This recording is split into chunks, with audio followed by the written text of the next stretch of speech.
Hello friends, आपका स्वागत है हमारे इस यूट्यूब चैनल पे।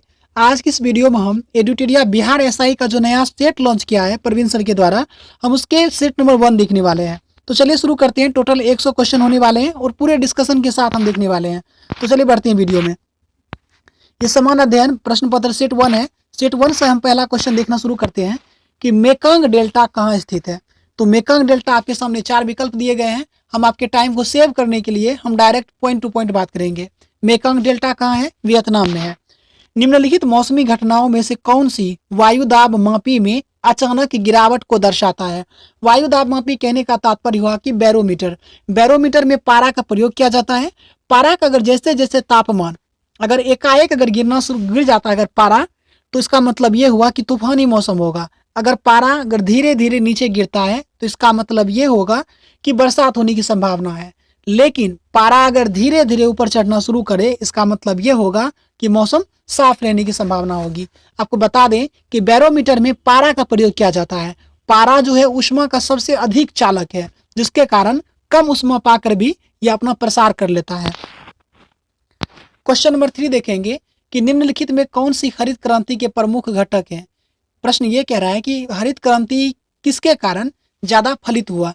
तो इसमें बीजों की अधिक उपज वाली किस्म बिल्कुल सही है। सतही जल और भूमिगत जल द्वारा सिंचाई, बिल्कुल इसका प्रयोग किया गया, क्योंकि इस समय इतना आधुनिक बहुत सारे मशीन आ गए थे। इस समय बहुत सारे यंत्र आ गए, जिसके कारण मतलब भूमिगत जल का प्रयोग करना शुरू हुआ। रासायनिक उर्वरक का प्रयोग किया गया। खाद्य साख भंडारण, विपणन और वितरण, तो ये सभी के सभी सही हो जाएंगे। भारत में हरित क्रांति का जनक स्वामीनाथन को माना जाता है, MS स्वामीनाथन को। जबकि अगर विश्व में पूछा जाए तो ये हो जाएंगे नॉर्मन ई बोरलॉग। आपको जानकारी के लिए बता दें कि हरित क्रांति का सबसे अधिक प्रभाव गेहूं की फसल पर पड़ा था। टोटल 500%, लगभग 500% वृद्धि दर्ज की गई थी, मतलब 6 गुने, क्योंकि गुने से 1 कम हो जाता है आपका प्रतिशत में वृद्धि। चलिए क्वेश्चन नंबर हम 4 देखेंगे। भारत के निम्नलिखित में से किस राज्य में सर्वाधिक वन आच्छादित क्षेत्र है? तो क्षेत्र के दृष्टिकोण से बात करेंगे तो मध्य प्रदेश हो जाएगा। वहीं अगर प्रतिशत की बात करेंगे तो मिजोरम होगा। प्रायद्वीपीय भारत की नदी की लंबाई के घटते क्रम में बताना है कि बड़ा कौन है और उसके अनुसार फिर छोटा कौन है। तो सबसे लंबी नदी है गोदावरी, सबसे लंबी नदी है गोदावरी। उसके बाद हम बात करेंगे तो देखेंगे कृष्णा है, फिर है नर्मदा, फिर है कावेरी। गोदावरी नदी को दक्षिण भारत की दक्षिणी गंगा कहा जाता है, क्योंकि दक्षिण भारत की सबसे लंबी नदी है गोदावरी। और कावेरी नदी को दक्षिण भारत की गंगा, कावेरी को दक्षिण भारत की गंगा, जबकि गोदावरी को दक्षिणी गंगा कहा जाता है। चलिए क्वेश्चन नंबर 6 देखेंगे कि निम्न में से कौन सुमेलित नहीं है। तो मतलब 3 सुमेलित है और कोई एक है जो सुमेलित नहीं है। मूलिंग ला दर्रा कहाँ है? उत्तराखंड में, बिल्कुल सही है। जयलेपला दर्रा सिक्किम में है, ये भी सही है। दीफू दर्रा मिजोरम में, ये गलत है। दीफू दर्रा अरुणाचल प्रदेश में है और तुजू दर्रा मणिपुर में है। तो ऑप्शन नंबर सी गलत हो जाएगा इसका।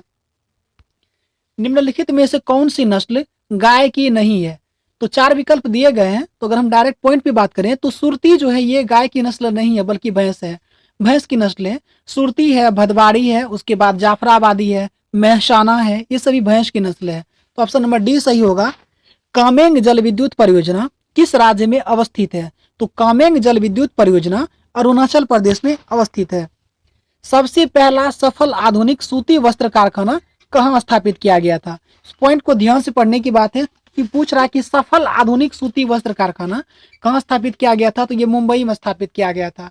लेकिन ये पूछा जाए कि भारत में पहला सूती वस्त्र कारखाना कहाँ स्थापित किया गया था, तो ये कोलकाता के फोर्ट ग्लास्टर में स्थापित किया गया था सन 1818 में। लेकिन ये सफल नहीं हो सका। फिर 1854 में कबास जी डाबर नाम की एक व्यक्ति थी, ये 1854 में मुंबई में एक कारखाना स्थापित करवाए और 1856 से यहाँ पे सूती वस्त्र का उत्पादन प्रारंभ हो गया। तो ऑप्शन नंबर बी सही हो जाएगा इसका। 2011 की जनगणना के अनुसार सर्वाधिक ग्रामीण जनसंख्या प्रतिशत वाला राज्य कौन सा है? तो यहाँ पे प्रतिशत की दृष्टिकोण से पूछ लिया है। तो ऑप्शन नंबर ए सही होगा, हिमाचल प्रदेश में। जबकि संख्या के दृष्टिकोण से पूछा जाए कि सबसे अधिक ग्रामीण जनसंख्या कहाँ का है, तो ये उत्तर प्रदेश का होगा। उष्ण तथा शुष्क पवन शामल, जो कि एक स्थानीय हवा है, यह कहाँ पाई जाती है? तो ये एक स्थानीय हवा का प्रकार है इराक। ऑप्शन नंबर सी में सही हो जाएगा इसका, इराक की स्थानीय हवा है शामल। चलिए क्वेश्चन नंबर 12 देखेंगे। क्वेश्चन नंबर 12 कह रहा है कि कौन सा सही है। इसमें कुछ कथन दिए गए हैं जो आपको सही है वो बताना है। तो पहला है राष्ट्रपति संसद का सत्र आहूत कर सकता है, तो ये बिल्कुल सही है। राष्ट्रपति लोकसभा को भंग कर सकता है, तो बिल्कुल राष्ट्रपति लोकसभा को भंग कर सकता है क्योंकि ये एक अस्थायी सदन है। राष्ट्रपति सदन का सत्रावसान कर सकता है, तो राष्ट्रपति संसद का सत्रावसान भी कर सकता है। राष्ट्रपति सदन को स्थगित कर सकता है, ये तो ऑप्शन नंबर डी गलत होगा, ये नहीं कर सकता है, बाकी सब काम कर सकते हैं। क्योंकि जो लोकसभा के अध्यक्ष होते हैं, जो स्पीकर होते हैं, केवल उन्हीं को अधिकार है कि अगर मान लीजिए कि गण पूर्ति अगर नहीं हो पाता है पूरा, जिसको कोरम कहेंगे, अगर कोरम नहीं होता है पूरा तो स्थगन किया जा सकता है। ये राष्ट्रपति नहीं करेंगे, लोकसभा अध्यक्ष करेंगे। तो ऑप्शन नंबर केवल 4 गलत है, बाकी 3 सही है। तो देख लेते हैं, 1 2 3 सही है, ऑप्शन नंबर सी सही होगा। विधान परिषद धन विधेयक को अधिकतम कितने दिनों तक रोक सकती है। तो धन विधेयक के बारे में पूछा जा रहा है, तो कितने दिन या माह ऑप्शन में दे रखा है, तो 14 दिन तक रोक सकता है विधान परिषद। लेकिन अगर वही साधारण विधेयक कोई रहे तो 4 माह तक रोका जा सकता है। तो ऑप्शन नंबर ए सही होगा कि विधान परिषद धन विधेयक को 14 दिन के लिए रोक सकती है, लेकिन वहीं अगर कोई साधारण विधेयक हो तो फिर 4 माह के लिए रोका जा सकता है। क्वेश्चन नंबर 14 देखेंगे, निम्नलिखित में कौन सी शक्ति राज्यपाल को नहीं दी गई है। तो इसमें 4 विकल्प दिए गए हैं, कोई एक शक्ति है जो राज्यपाल को नहीं है। किसी विधेयक को राष्ट्रपति की सहमति के लिए संदर्भित करना, बिल्कुल सही है। राज्य लोक सेवा आयोग के सदस्यों को हटाने का अधिकार है, बिल्कुल गलत है। राज्य लोक सेवा आयोग के सदस्यों को नियुक्त करने के से रिलेटेड सलाह दे सकते हैं राष्ट्रपति राज्यपाल को, सॉरी मतलब राज्यपाल राष्ट्रपति को सलाह दे सकते हैं और राष्ट्रपति उनसे सलाह ले सकते हैं, लेकिन इन्हें हटाने का कोई अधिकार नहीं है। हाँ, फिर है राज्य विधानमंडल द्वारा पारित किसी विधेयक पर आपत्ति व्यक्त कर सकते हैं, तो ये भी कर सकते हैं राज्यपाल। राज्यपाल को राजनीतिक तथा सैन्य शक्ति प्राप्त नहीं है, तो ये भी सही है। ये सभी सही है, ऑप्शन नंबर बी केवल गलत है, क्योंकि राज्य लोक सेवा आयोग के सदस्यों को हटाने का अधिकार केवल और केवल राष्ट्रपति को है। भारतीय संविधान के अंतर्गत कल्याणकारी राज्य की अवधारणा संविधान के किस अनुच्छेद में वर्णित है। तो कल्याणकारी राज्य की अवधारणा अनुच्छेद 38 में है। अगर ऑप्शन नंबर 39 है तो इसके बारे में जान लेना चाहिए। अनुच्छेद 39 का घ में कहा गया है कि समान कार्य के लिए समान वेतन। क्वेश्चन नंबर 16 है, सांसदों की योग्यता संबंधी विवाद का निर्णय कौन करता है। तो संसद की योग्यता से संबंधित जो विवाद का निर्णय करेंगे ये कर सकते हैं निर्वाचन आयोग की सलाह पर राष्ट्रपति, राज्यपाल नहीं करेंगे, राष्ट्रपति करेंगे। तो 16 नंबर का ऑप्शन डी हो जाएगा सही। 17वां क्वेश्चन है, भारतीय संविधान की प्रस्तावना में जिन आदर्शों और उद्देश्यों की रूपरेखा दी गई है उसका विस्तार कहाँ है। तो दिए गए विकल्पों को देखेंगे हम।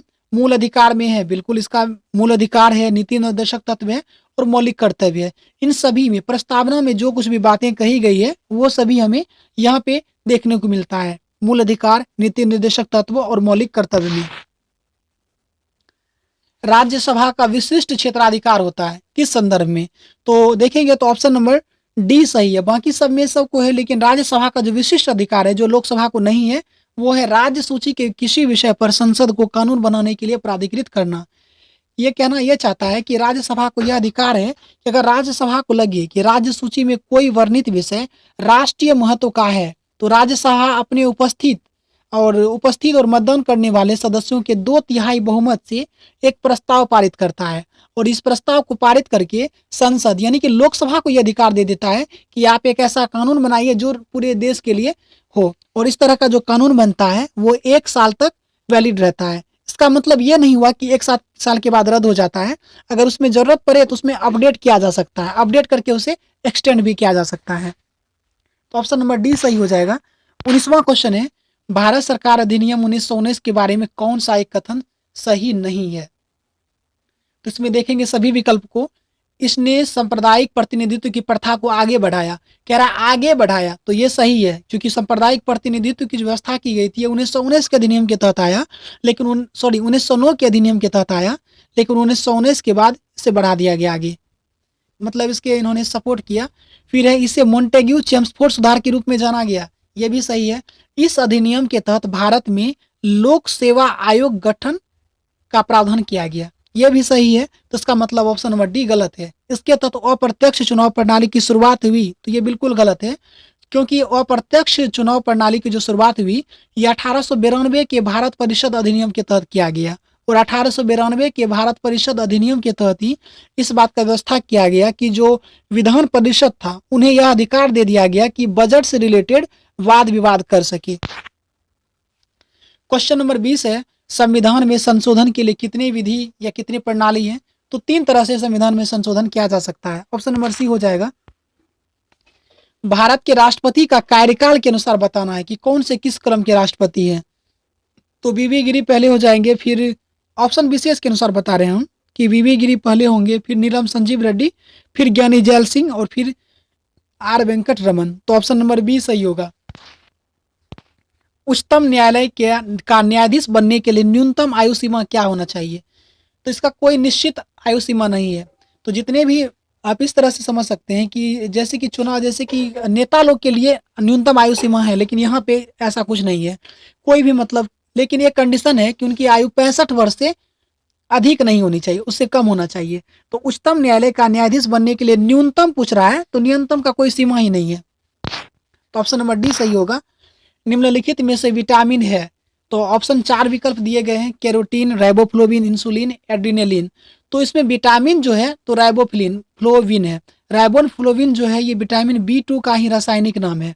बात करें कैरोटीन की, तो कैरोटीन एक प्रोटीन है जो कि गाजर में पाया जाता है, मानव के त्वचा में भी होता है, अल्फा केराटिन पाया जाता है। इंसुलिन क्या है? एक प्रकार का हार्मोन है इंसुलिन। उसके बाद एड्रेनेलिन, एड्रेनेलिन क्या है? एक हार्मोन है। एड्रेनेलिन भी एक हार्मोन है, इसे लरो और उरो हार्मोन भी कहा जाता है। वर्तमान समय में दूध को संतुलित आहार नहीं माना जाता है क्योंकि इसमें अभाव होता है। इसमें किस चीज का अभाव होता है? तो ऑप्शन विशेष को हम देखना अगर शुरू कर दें तो हम यहाँ पे टिकेंगे ऑप्शन नंबर सी और बी में। तो आयरन और विटामिन का कमी, आयरन और विटामिन सी की कमी, तो ये सही हो जाएगा क्योंकि विटामिन सी नहीं होता है इसमें। इस बार बीपीएससी 66वीं बीपीएससी में क्वेश्चन पूछा गया था कि दूध किसका घटिया स्रोत है, तो विटामिन सी नहीं पाया जाता है इसमें। इसके अतिरिक्त आयरन भी नहीं पाया जाता है। कैल्शियम और विटामिन, कैल्शियम तो पाया ही जाता है, तो ऑप्शन नंबर बी सही होगा। इसमें आयरन और विटामिन नहीं पाया जाता है दूध में। निम्नलिखित में किसका संश्लेषण यकृत के द्वारा किया जा सकता है? पूछा जा रहा है कि किस विटामिन का संश्लेषण यकृत के द्वारा किया जा सकता है, तो ऑप्शन नंबर डी सही होगा, विटामिन के। विटामिन के का संश्लेषण यकृत के द्वारा किया जा सकता है। स्तनपायी में श्वेत ग्रंथियां मूलतः किससे संबंधित है? स्तनपायी में जो श्वेत ग्रंथि संबंधित है ये ताप के नियमन से है, तो ऑप्शन नंबर सी सही होगा। इसमें मूत्र का असामान्य घटक नहीं है, घटक है पूछ रहा है कि मतलब असामान्य घटक है, मतलब कि जो नहीं होता है उसे चूज करना है। तो यूरिया होता है मूत्र में, क्रिएटिनिन भी होता है, सोडियम भी होता है, लेकिन एल्ब्यूमिन नहीं है। एल्ब्यूमिन एक प्रकार का प्रोटीन होता है जो कि अंडा में पाया जाता है, तो ऑप्शन नंबर सी सही होगा। डॉक्टरों के द्वारा प्रयोग किया जाने वाला स्टेथोस्कोप किस सिद्धांत पर काम करता है? ये ध्वनि तरंग के परावर्तन पे काम करता है, तो ऑप्शन नंबर ए सही हो जाएगा। क्वेश्चन नंबर 29 देखेंगे। निम्नलिखित में से वह रुधिर वाहिका कौन सी है जो जिगर को ऑक्सीजनित रुधिर ले जाती है? तो इसमें धमनी ले जाती है, तो कौन सी धमनी है? तो ऑप्शन देखेंगे हम, तो इसका जो होगा हिपैटिक धमनी कहते हैं इसको। हिपैटिक धमनी का मतलब हुआ यकृत धमनी, तो ऑप्शन नंबर डी सही हो जाएगा। जिगर कहिए, लिवर कहिए, कलेजा कहिए, ये एक ही चीज है। एस्ट्रोजन और प्रोजेस्टेरोन का स्रावन निम्नलिखित में से किसके द्वारा नियंत्रित होता है? तो ये जो होता है पीयूष ग्रंथि के द्वारा नियंत्रित होता है। और आपको बता दें कि यहाँ पे अगर क्वेश्चन पूछा जाता है कि कौन सा जो है मादा जनन हार्मोन है, तो इसमें याद रखेंगे एस्ट्रोजन, प्रोजेस्टेरोन और रिलैक्सिन, ये सभी मादा जनन हार्मोन है। वहीं अगर नर जनन हार्मोन पूछा जाए तो टेस्टोस्टेरोन होता है नर जनन हार्मोन। जैव ईंधन किसके बीज से प्राप्त होता है? तो जैव ईंधन जेट्रोफा या रतन ज्योत, इसको जेट्रोफा का हिंदी रूपांतरण होता है रतन ज्योत। गेहूं का धब्बा रोग किसके कारण होता है? तो गेहूं का जो धब्बा रोग होता है यह होता है अस्ट्रीलेगोटिटियस के कारण, टीटीसी के कारण होता है गेहूं का धब्बा रोग। ऑप्शन नंबर सी सही हो जाएगा। और एक बात बता देते हैं, अगर आप लोगों को इस वीडियो से रिलेटेड कोई अगर कोई क्वेरी है तो आप हमें कमेंट कीजिएगा। हो सके तो इसका पीडीएफ हम आपको अपने टेलीग्राम चैनल पे उपलब्ध करवा देंगे। वीडियो के डिस्क्रिप्शन बॉक्स में लिंक दिया गया है, टेलीग्राम ज्वाइन कर सकते हैं। बाकी कोई गिला शिकवा है तो आप हमें छोड़ सकते हैं कमेंट बॉक्स में। कौन से दो आधारभूत बल दो न्यूट्रॉन के बीच आकर्षण बल के रूप में काम करता है? तो ये होता है गुरुत्वीय बल और नाभिकीय बल। तो गुरुत्वीय बल और नाभिकीय बल जो होता है दो न्यूट्रॉन के बीच आकर्षण बल के रूप में काम करते हैं। क्वेश्चन नंबर 34 है, इनमें से कौन सी एक परमाणु वाली गैस है? एक परमाणु वाली गैस को यह जान लेना चाहिए कि जितना भी अक्रिय गैस है वो सभी सिंगल परमाणु वाली गैस होती है। तो चलिए इसमें देखते हैं कौन है। इसमें नियोन। नियोन क्या है? एक अक्रिय गैस है। तो ऑप्शन नंबर बी सही हो जाएगा, बाकी सब में डबल ही होता है। पूछ रहे हैं कि ऑक्सीजन प्लस ऑक्सीकरण अवसंख्या होती है केवल किस में? तो ऑक्सीजन की जो प्लस वाली ऑक्सीकरण संख्या होती है वो OF2 में होती है, बाकी सब में निगेटिव होता है। ऑप्शन नंबर 35 का ऑप्शन नंबर ए सही हो जाएगा। निम्नलिखित में कौन सी धातु जल के साथ अभिक्रिया करके हाइड्रोजन गैस पैदा नहीं करती है? तो कैडमियम जो है ना, ये कैडमियम जल के साथ अभिक्रिया करके हाइड्रोजन गैस पैदा नहीं करती है। पायस एक कोलाइड होता है, किसमें किसका पूछ रहा है कि द्रव में द्रव का इसका सही जवाब हो जाएगा, क्योंकि दूध जो है एक पायस कोलाइडरी तंत्र है। तो दूध क्या है? द्रव में द्रव का उदाहरण है। तो ऑप्शन नंबर बी सही हो जाएगा। 38 का क्वेश्चन देखेंगे, उच्च ऑक्टेन ईंधन के उत्पादन में उत्प्रेरक के रूप में किसका प्रयोग किया जाता है? तो ये होता है सल्फ्यूरिक अम्ल। तो ऑप्शन नंबर सी से सही हो जाएगा, H2SO4। इसको ऑयल ऑफ विट्रॉल कहा जाता है। रेडियोधर्मी पदार्थ में किसके उत्सर्जन के दौरान कोई परिवर्तन यानी कि द्रव्यमान या आवेश में नहीं होता है? तो ये गामा किरण। गामा किरण जब उत्सर्जन होता है तो उसके किसी भी प्रकार का परिवर्तन नहीं होता है, ना तो द्रव्यमान में और ना ही आवेश में। गामा किरण के खोजकर्ता कौन थे? पॉल विलार्ड थे, लेकिन गामा किरण के का जो नामकरण किया था वो थे रदरफोर्ड। तो इस क्वेश्चन को थोड़ा ध्यान से देखिएगा। प्लास्टर ऑफ पेरिस जमाने के लिए आवश्यक है। क्या जरूरी है प्लास्टर ऑफ पेरिस को जमाने के लिए? तो ये होता है जल योजन के द्वारा अन्य हाइड्रेट बनना। प्लास्टर ऑफ पेरिस का सूत्र क्या होता है? CaSO4 into half H2O। Plaster of Paris का सूत्र होता है CaSO4 इंटू हाफ H2O, जबकि जिप्सम का सूत्र होता है CaSO4 इंटू 2H2O।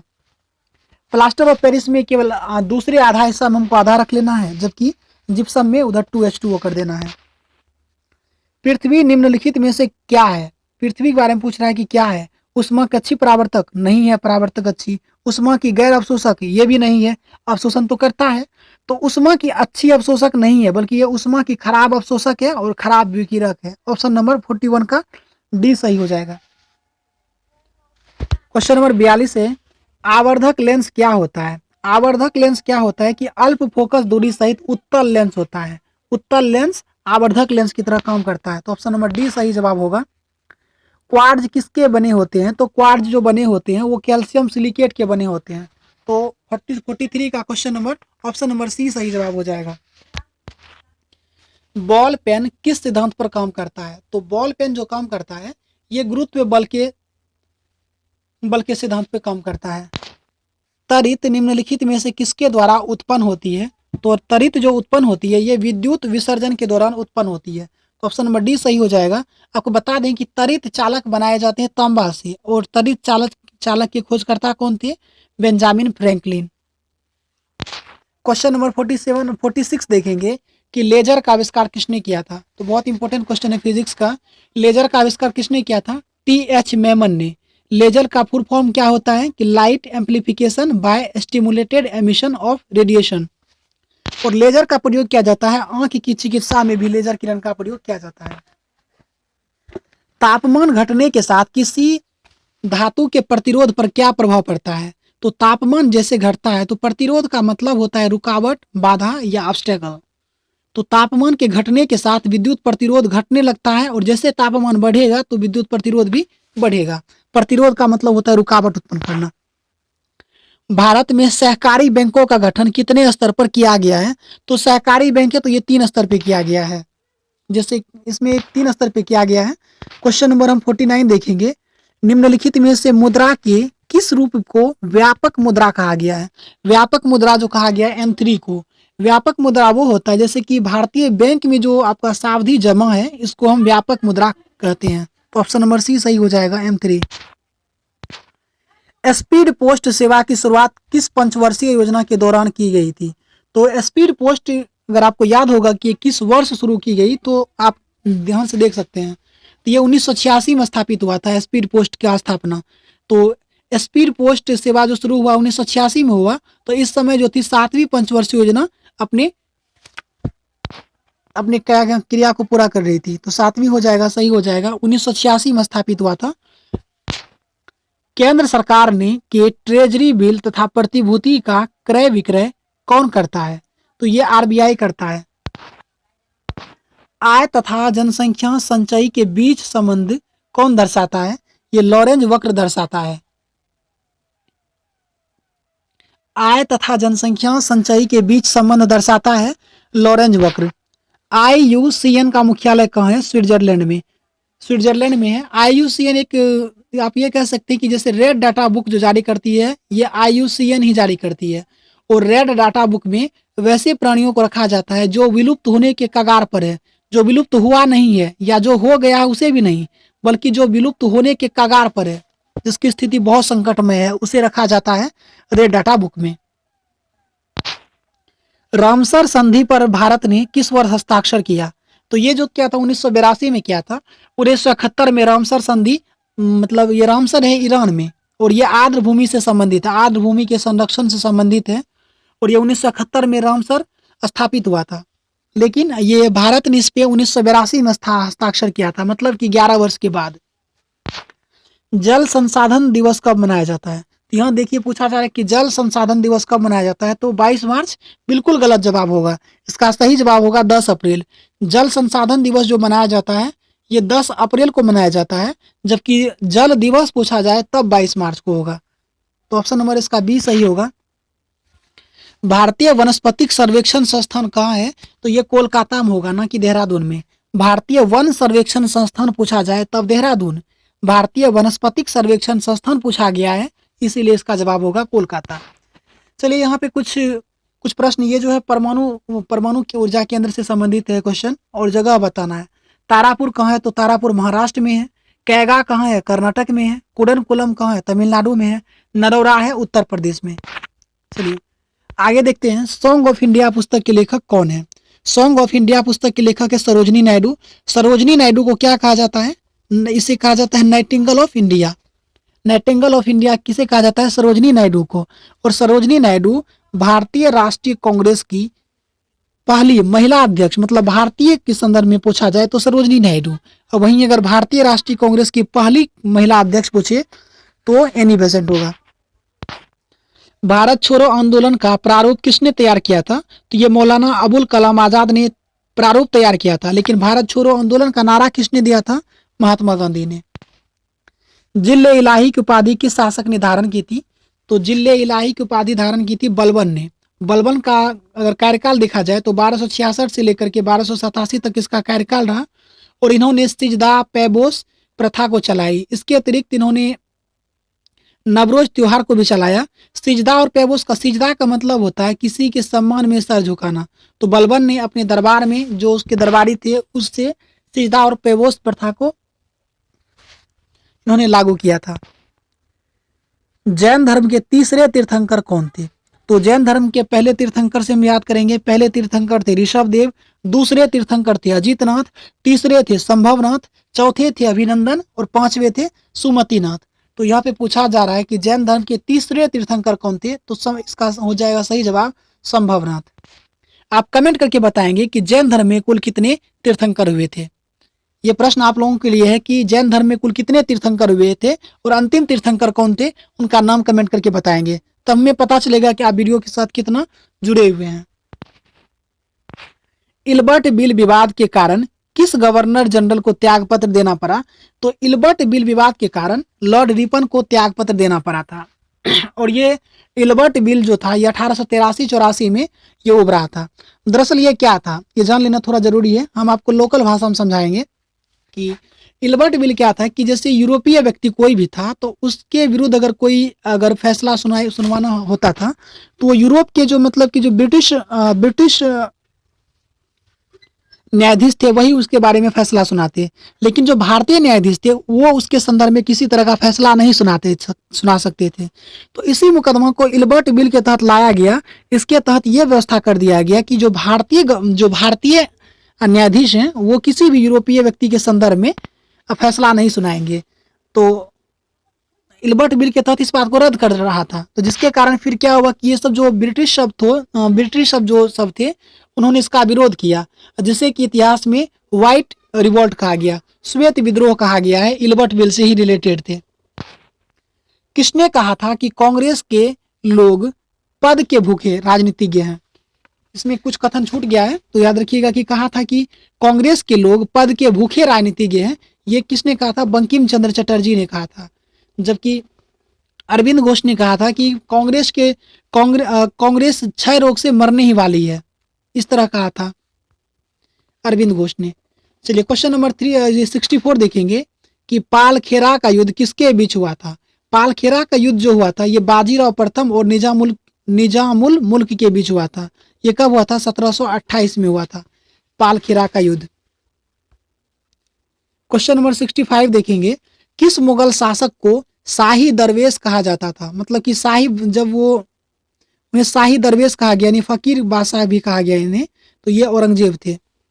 औरंगजेब को शाही दरवेश कहा जाता था और औरंगजेब के काल में ही सबसे अधिक हिंदू सेनापति थे। कांग्रेस के किस अधिवेशन में प्रत्येक कमेटी को खादी पहनना अनिवार्य कर दिया गया? तो ये 1926 में एक अधिवेशन हुआ था गुवाहाटी में।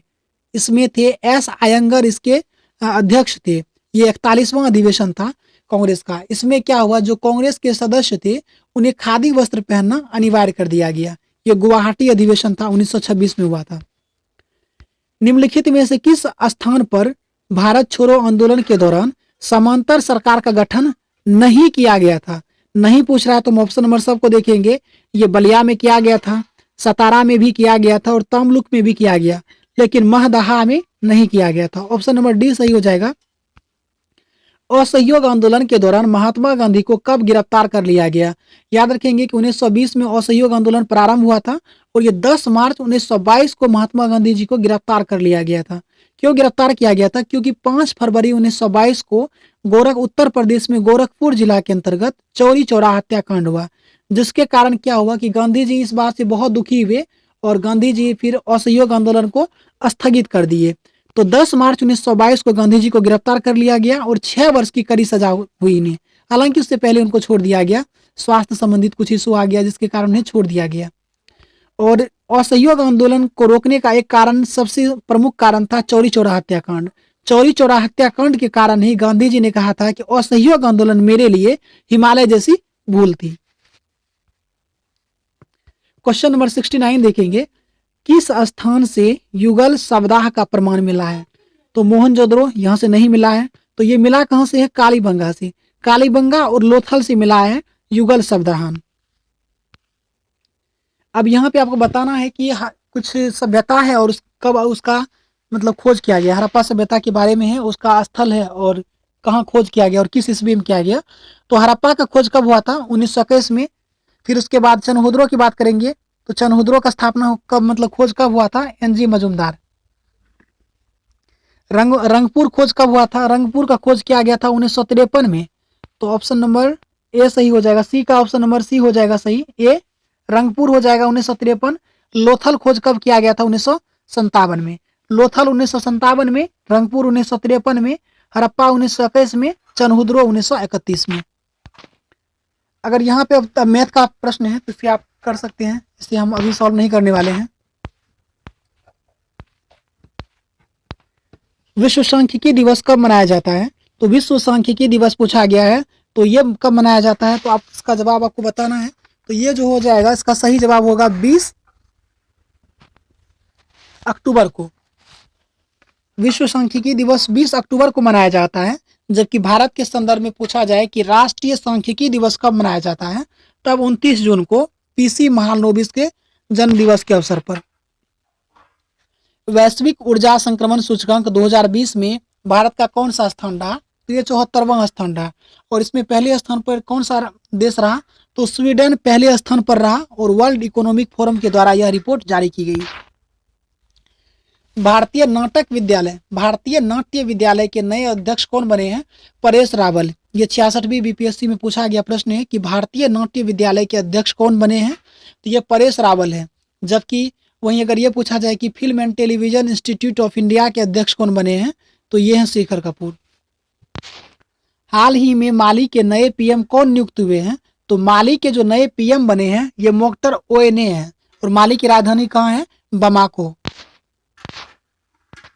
द बैटल ऑफ बिलोंगिंग्स के लेखक कौन है? ये शशि थरूर है। द बैटल ऑफ बिलोंगिंग पुस्तक के लेखक कौन है? शशि थरूर है। और इनकी अन्य पुस्तक भी है जैसे why I am a Hindu, an era of darkness, the great Indian novel etcetera. चलिए बताना है राज्य और राज्यपाल के संदर्भ में कौन सा सही है, मतलब और सब गलत है। अरुणाचल प्रदेश का गंगा प्रसाद, ये बिल्कुल गलत है। अरुणाचल प्रदेश का गंगा प्रसाद नहीं है बल्कि बीडी मिश्रा है। गंगा प्रसाद तो सिक्किम के राज्यपाल हैं। असम के देखेंगे जगदीश मुखी, तो ये सही हो जाएगा। केरल के आचार्य देवव्रत तो गलत है। आचार्य देवव्रत यहाँ के नहीं बल्कि गुजरात के हैं। केरल के कौन है? मोहम्मद आरिफ खान। गुजरात के कौन है? कल्याण सिंह, तो गुजरात की गलत है। कल्याण सिंह नहीं होंगे बल्कि आचार्य देवव्रत है गुजरात के। Sustainable sanitation and climate change विषय थीम के साथ कौन सा दिवस मनाया गया? तो ये मनाया गया है विश्व शौचालय दिवस। विश्व शौचालय दिवस कब मनाया जाता है? 19 नवंबर को। अक्टूबर 2020 में साइबर स्पेस के क्षेत्र में सहयोग के लिए भारत ने किस देश के साथ समझौता किया है? तो भारत ने जापान के साथ समझौता किया है साइबर स्पेस के क्षेत्र में सहयोग करने के लिए। ऑप्शन नंबर क्वेश्चन नंबर 84 देखेंगे, ये करंट अफेयर्स का क्वेश्चन है। महान फुटबॉलर डिएगो मैराडोना हाल ही में हृदयघात से निधन हो गया। वह किस देश से के फुटबॉल खिलाड़ी थे? तो ये अर्जेंटीना के फुटबॉल खिलाड़ी थे डिएगो मैराडोना। सिटमैक्स सैन्य अभ्यास में शामिल होने वाले देश है, इस तरह याद करेंगे। SI मतलब सिंगापुर, I से इंडिया, T से थाईलैंड। सिटमैक्स 2020 किसके बीच में है? भारत, सिंगापुर और थाईलैंड के बीच है और यह अंडमान सागर में हुआ है।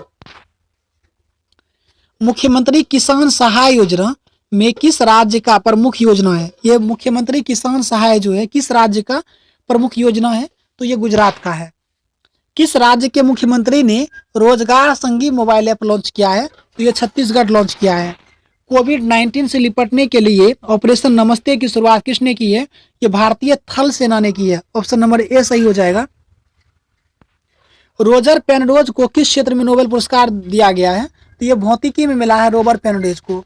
भौतिकी में इस वर्ष 3 व्यक्ति को नोबेल पुरस्कार मिला है। रॉबर्ट पेनरोज को मिला है, रिनहार्ड गेंजेल को मिला है और एंड्रिया गेज को मिला है। भौतिकी में 3 लोगों को नोबेल पुरस्कार मिला है। तमिलनाडु और पुदुचेरी के तटीय इलाके में आए चक्रवाती तूफान निवार का नामकरण किस देश ने किया है?